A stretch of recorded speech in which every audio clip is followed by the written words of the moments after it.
Record গড়ল remittance, ৩ বছরের সর্বোচ্চ reserve.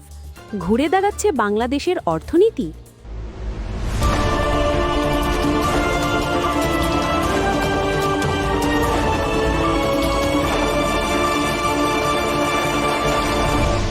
Channel CB. দেশের অর্থনীতিতে এক অভাবনীয় সুসংবাদ। গত ৩ বছরের সব রেকর্ড ভেঙে ঘুরে দাঁড়াচ্ছে আমাদের বৈদেশিক মুদ্রার রিজার্ভ। একই সাথে প্রবাসীদের পাঠানো রেমিট্যান্সেও তৈরি হয়েছে নতুন ইতিহাস। চলতি মাসের প্রথম ২৯ দিনেই দেশে রেমিট্যান্স এসেছে $৩০০ কোটি বা $৩ বিলিয়ন বেশি। প্রবাসীদের এই অভাবনীয় সাড়ায় কেটে যেতে শুরু করেছে দীর্ঘদিনের ডলার সংকট। অন্যদিকে বাংলাদেশ ব্যাংকের হিসেব অনুযায়ী দেশের মোট বৈদেশিক মুদ্রার রিজার্ভ এখন $৩৩ বিলিয়ন বা $৩,৩০০ কোটি ছাড়িয়েছে। এটি গত ৩ বছরের মধ্যে সর্বোচ্চ। এর আগে ২০১৭ সালে রিজার্ভ প্রথমবার $৩৩ বিলিয়ন স্পর্শ করেছিল এবং ২০২১ সালে তা $৪৮ বিলিয়ন পৌঁছেছিল।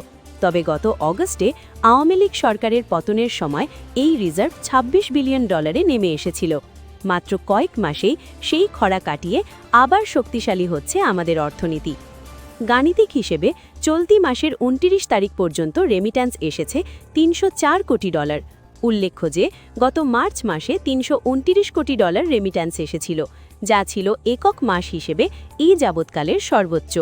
২০২৪-২৫ অর্থ বছরে এই পর্যন্ত মোট রেমিট্যান্স এসেছে $৩,০৩৩ কোটি, যা গত অর্থ বছরের তুলনায় অনেক বেশি। রিজার্ভ বাড়ার পেছনে মূল কারণ হল ব্যাংকগুলো থেকে বাংলাদেশ ব্যাংকের ডলার কেনা এবং বৈদেশিক ঋণের প্রবাহ। বর্তমানে IMF-এর BPM6 হিসেব পদ্ধতি অনুযায়ী প্রকৃত রিজার্ভ দাঁড়িয়েছে $২৮.৫১ billion.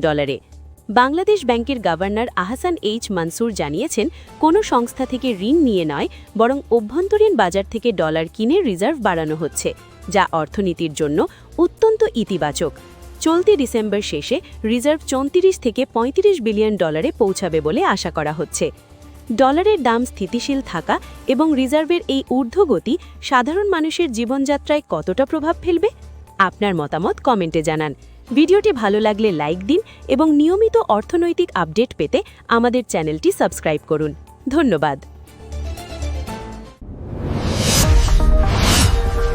Subscribe now for daily news and updates.